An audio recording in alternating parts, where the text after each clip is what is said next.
WWE's partnership with ESPN's direct-to-consumer streaming service is arriving earlier than expected. Originally believed to launch in 2026, the deal has been pushed forward and will officially begin next month. According to The Hollywood Reporter, the first premium live event to air under this agreement will be WrestlePalooza on September 20th in Indianapolis, the same city that hosted this year's Royal Rumble. From that point, the rest of WWE's 2025 schedule, including Crown Jewel and Survivor Series, will also stream on ESPN. The move officially ends WWE's 5-year run on NBC Universal's Peacock, though NXT premium live events are expected to remain on that platform. WWE was able to transition earlier than planned because WrestleMania and SummerSlam both expanded into two-night shows, fulfilling the company's Peacock commitments ahead of schedule.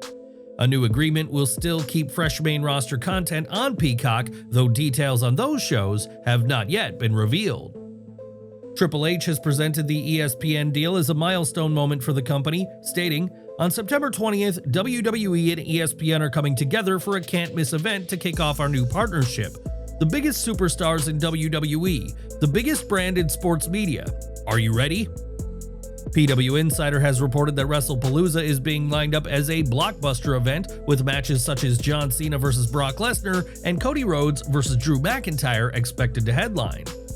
While the lineup is subject to change, WWE is clearly planning a historic kickoff to its new streaming era. Financially, the agreement highlights WWE's growing value. The contract with ESPN is worth $1.625 billion, paying WWE $325 million annually compared to Peacock's $275 million per year. Still, questions remain regarding WWE's extensive archive, as the company's contract with NBC Universal runs until mid-2026.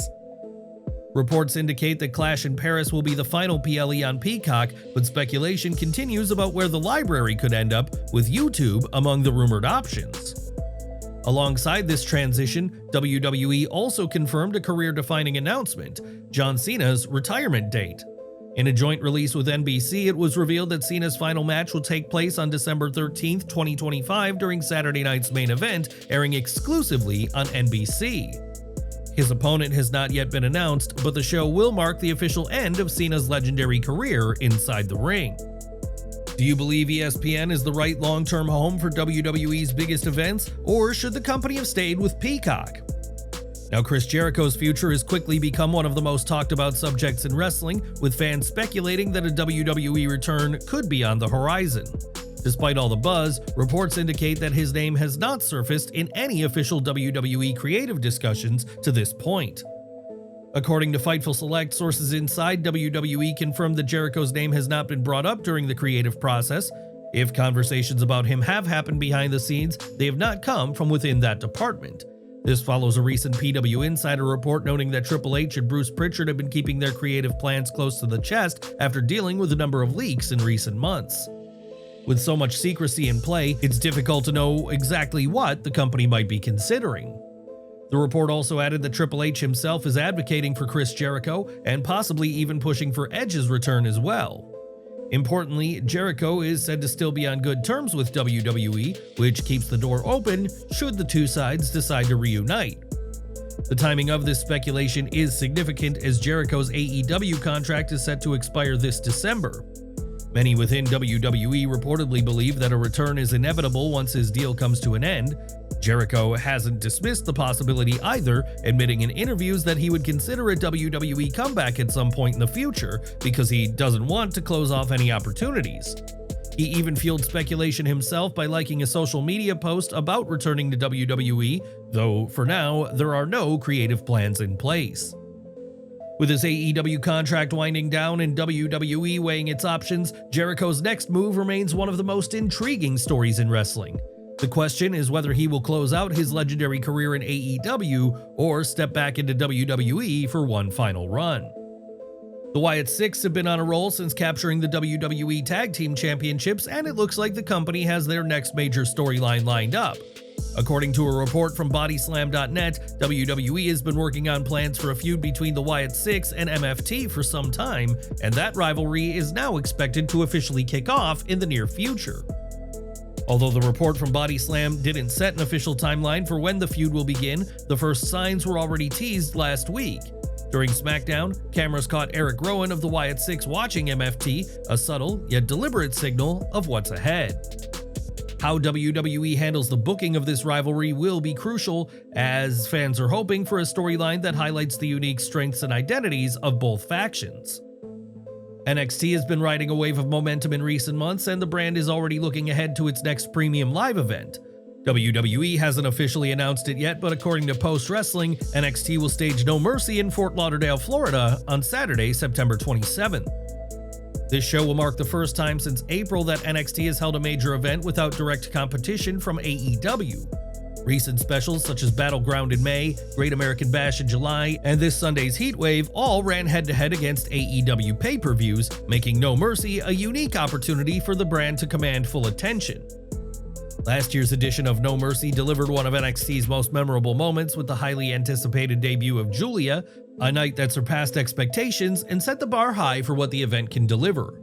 With NXT's current hot streak, fans are already speculating about potential surprises and high-profile matches that could define this year's card. Which NXT superstar do you want to see headline No Mercy 2025? Enjoying the video? A quick like goes a long way in helping us grow and deliver more wrestling news you care about. Now, former WWE champion Jinder Mahal has opened up about his future in wrestling, making it clear that a move to AEW would only happen if all the pieces fit. Mahal explained that any potential deal must make sense both financially and creatively, stressing that he isn't interested in showing up without purpose. He added that getting paid without truly earning it no longer appeals to him, saying he's past that stage of his career. Instead, he wants his next step to be next level, with a defined storyline and a meaningful role that allows him to contribute in a significant way.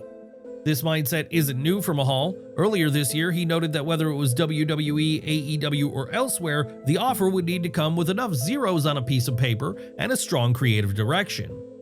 Since his WWE release in 2024, he's remained active on the independent scene, but it's clear that his focus is now on finding something more impactful for his next chapter. In AEW news, the August 20th episode of AEW Dynamite took place in Glasgow, Scotland, and featured a major debut in the form of an ex-WWE superstar who was released earlier this year. Former WWE Women's Tag Team Champion Isla Dawn made a surprise appearance during the AEW Collision taping, competing against Megan Bayne to a huge ovation from her hometown crowd. It had been reported earlier in the day by Bodyslam.net that Dawn was backstage, which turned out to be accurate. However, it's unknown whether or not Dawn has officially signed a contract with AEW, or if this was a one-off moment for the Scottish crowd.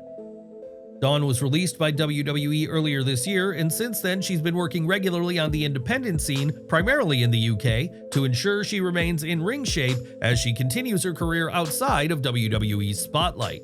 There has been growing speculation since her release that AEW has been interested in signing Dawn, with Tony Khan having placed plenty of focus on growing his women's division this year.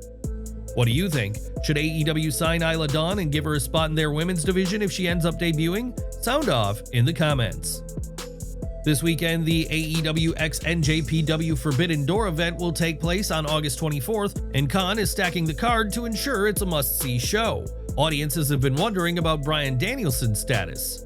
That is now confirmed as RJ City took to Twitter to announce that Danielson will join him, Renee Paquette, and Jeff Jarrett as part of the Forbidden Door 0-hour show ahead of the event.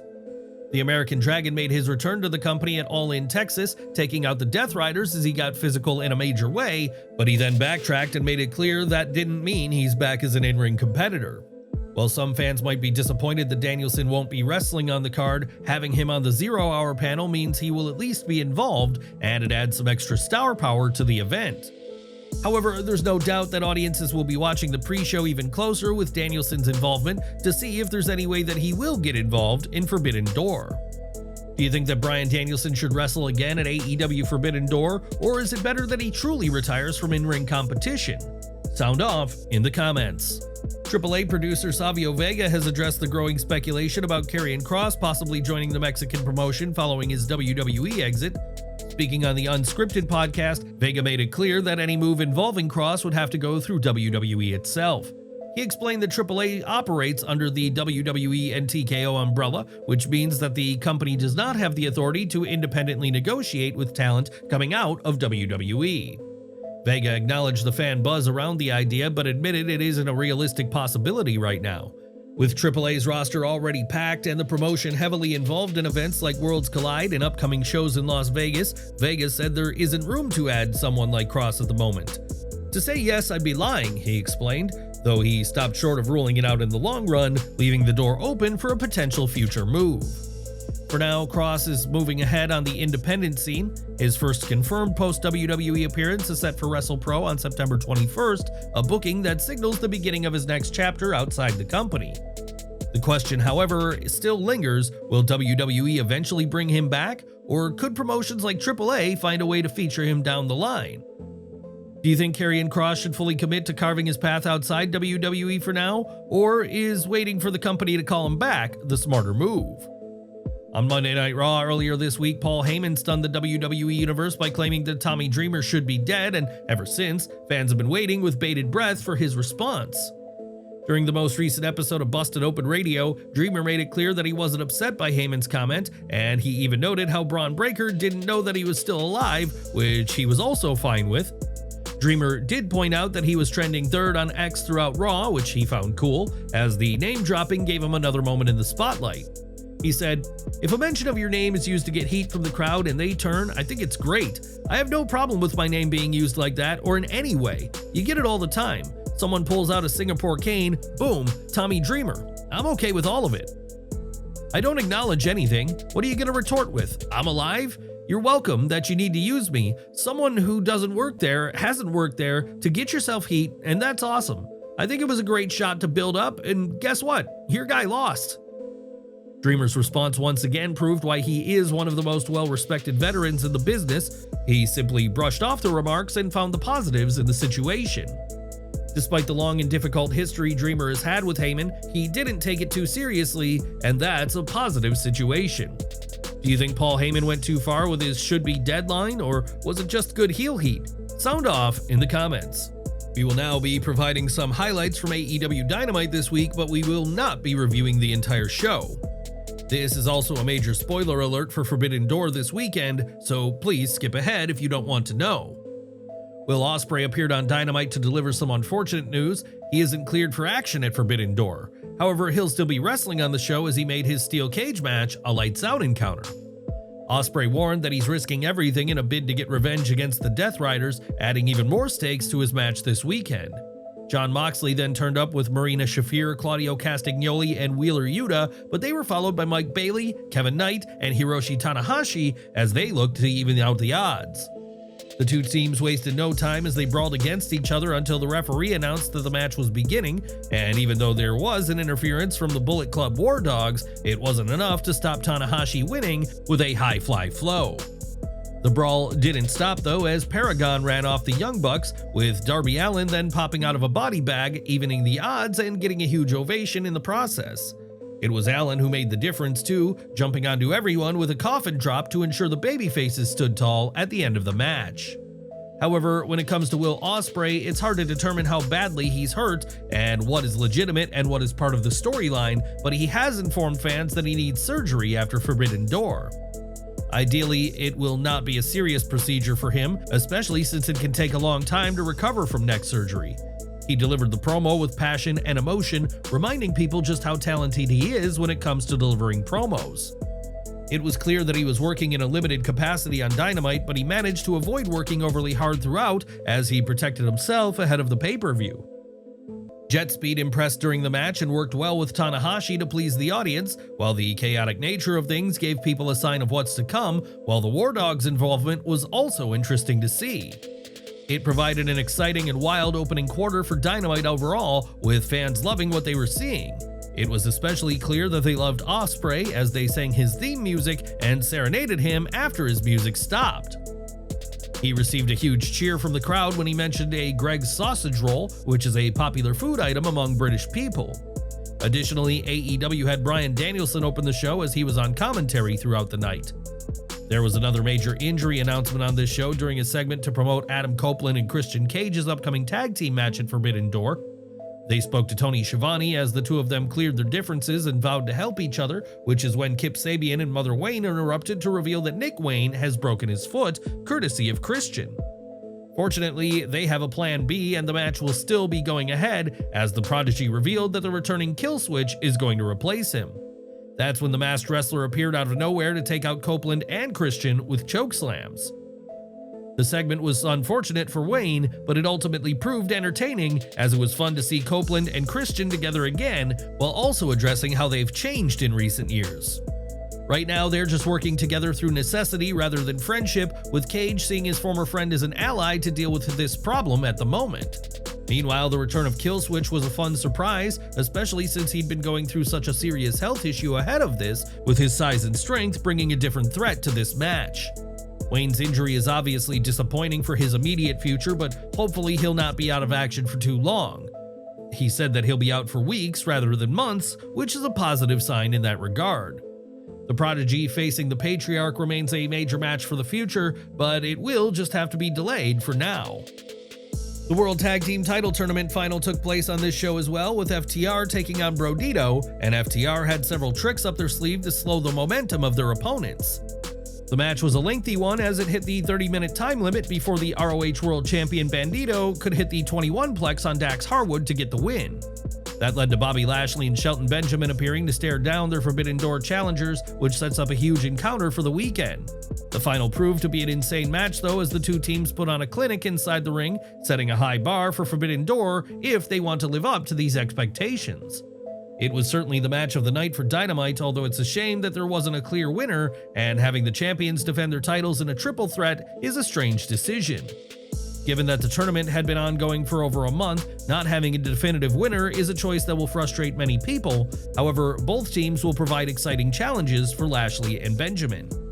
Having a triple threat match instantly makes people think that the champions are being protected in a defeat at Forbidden Door by having one of the other teams take the pinfall. It doesn't quite feel like the right time for the Hurt Syndicate to drop the titles though, although AEW might want to fast-track FTR versus Copeland and Christian, which could be the reason for these decisions. Having Brodido defeat the champions would arguably be more beneficial than a normal tag team match, but it remains to be seen what decisions will be made.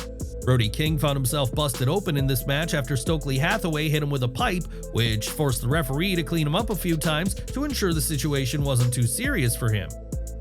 We're ending today with Adam Page's segment as he called out MJF, only for Tony Schiavone to reveal, according to MJF, that something bad would happen if Page left the ring early.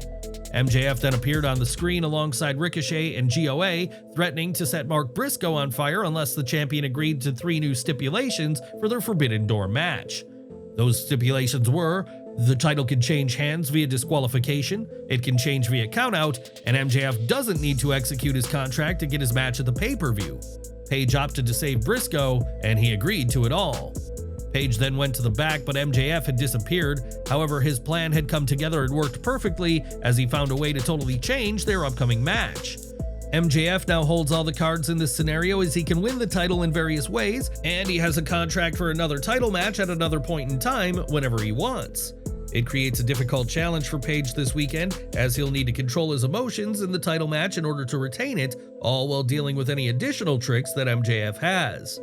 This will add to the drama at Forbidden Door, and hopefully not overcomplicate the situation to make things too complex. It already feels that way in some aspects, especially with the change made so close to the event. However, MJF and Adam Page are two of the most talented wrestlers in AEW, and if anyone can deal with the situation, it's them.